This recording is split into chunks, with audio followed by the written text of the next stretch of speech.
जय हिंद दोस्तों, वंदे मातरम। पश्चिम बंगाल की राजनीति में आज एक ऐसा ऐतिहासिक और विस्फोटक मोड़ आया है जो तृणमूल कांग्रेस यानी कि टीएमसी के भविष्य को हमेशा के लिए बदल सकता है। पार्टी की संस्थापक और दशकों से अजेय मानी जा रही ममता बनर्जी को उनके ही विधायकों ने अध्यक्ष के पद से हटा दिया है। उनके भतीजे और पार्टी के युवा चेहरे अभिषेक बनर्जी को भी पार्टी से सस्पेंड कर दिया गया। यह घटनाक्रम ममता बनर्जी और अभिषेक बनर्जी के लिए अब तक का सबसे बड़ा राजनीतिक झटका साबित हो रहा है। विपक्ष के नेता ऋतव्रत बनर्जी के नेतृत्व वाले बागी गुट ने इस मामले को लेकर के एक विशेष सत्र बुलाकर यह ऐतिहासिक कदम उठा लिया। यानी कि ममता बनर्जी जिन्होंने ये पॉलिटिकल पार्टी बनाई, अपने भतीजे अभिषेक बनर्जी को उत्तराधिकारी के तौर पर टीएमसी के नेताओं के ऊपर थोपने की कोशिश की, लेकिन इस ऐतिहासिक कदम ने ममता और अभिषेक को चारों खाने चित कर दिया है।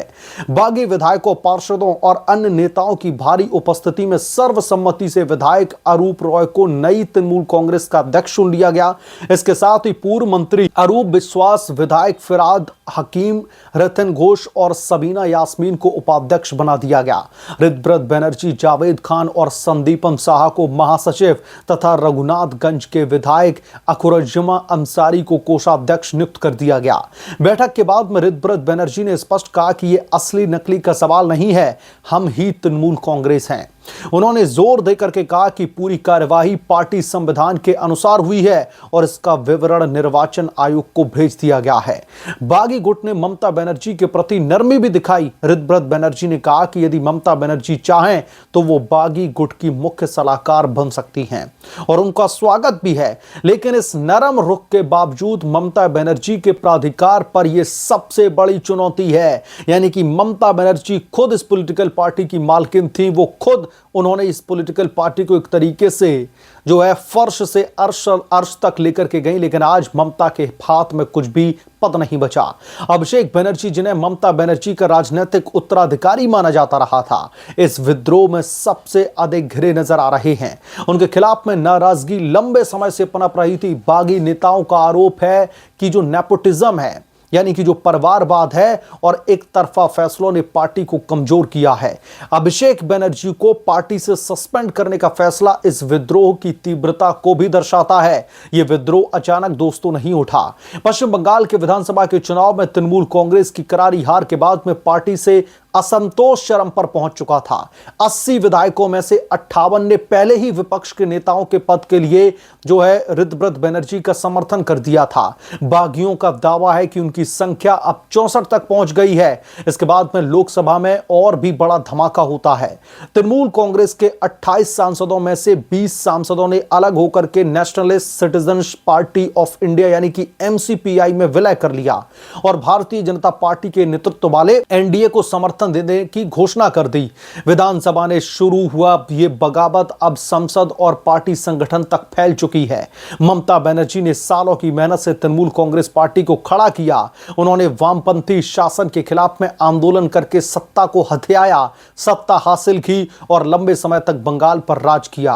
लेकिन हाल के सालों में परिवारवाद, भ्रष्टाचार के आरोप और संगठनात्मक कमजोरियों ने पार्टी की जड़ों को हिला करके रख दिया है।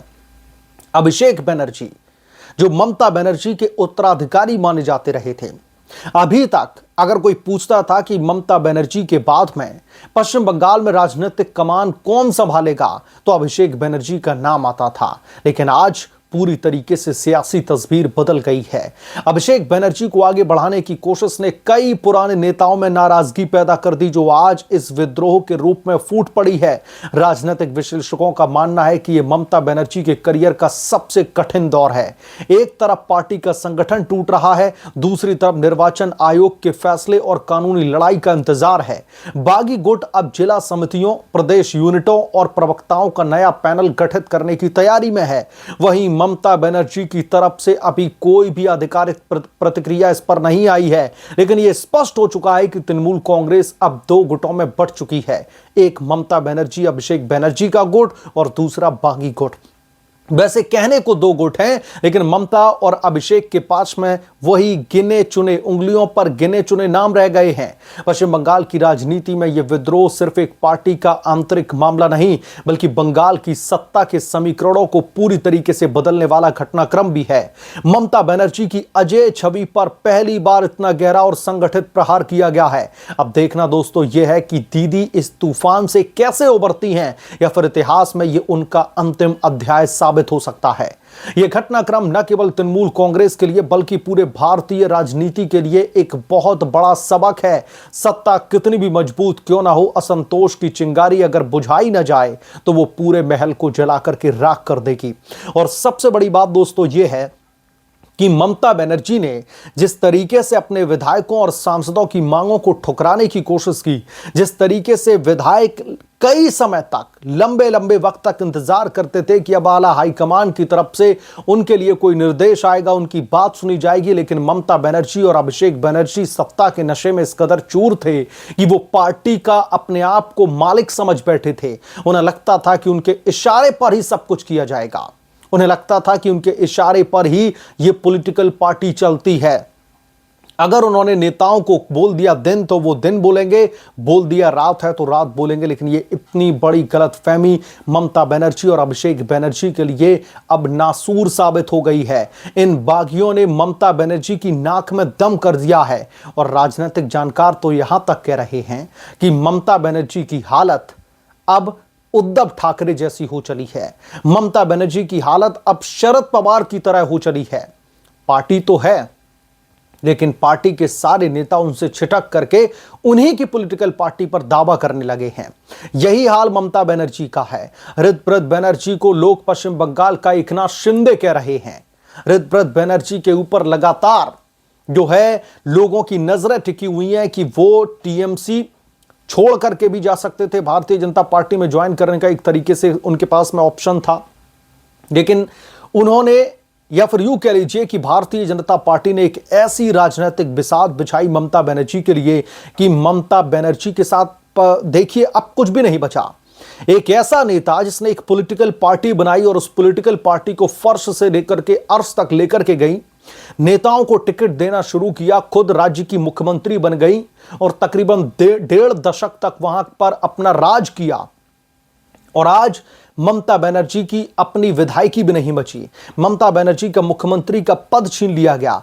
और इस सब से भी अगर नेताओं का मन नहीं भरा तो ममता बनर्जी की पार्टी भी छीन ली गई। ममता बनर्जी को सस्पेंड कर दिया गया है। ममता बनर्जी का जो अध्यक्ष पद है वो छीन लिया गया है। अभिषेक बनर्जी को पार्टी से पूरी तरीके से आजाद कर दिया गया है। ये एक ऐसा राजनीतिक दौर है ममता बनर्जी के लिए कि उनके लिए आगे खाई पीछे समंदर जैसी स्थिति बनती दिख रही है। ममता बनर्जी कहीं की नहीं बची। हमारे देश में एक जो कहावत खूब प्रचलित है, धोबी का कुत्ता घर का ना घाट का, आज पश्चिम बंगाल में खासतौर पर तृणमूल कांग्रेस में ममता बनर्जी की हालत वही हो चली है। ममता बनर्जी अब कहीं ना कहीं जो राजनीतिक हाशिया है उस पर पहुंच चुकी हैं और उनको कोई पूछ नहीं रहा है। बहरहाल इस मामले पर आप क्या सोचते हैं, आपकी क्या राय है, हमें कमेंट करके जरूर बताएं। जल्द मिलूंगा किस दूसरे बड़े अपडेट के साथ में, तब तक के लिए धन्यवाद। अगर आप लोग चैनल पर नए हैं तो प्लीज चैनल को सब्सक्राइब करें, साइड बने बेल आइकन को जरूर प्रेस करें ताकि जब भी मैं कोई बड़ी खबर लेकर के आऊं तो इसकी जानकारी सबसे पहले आपको मिले।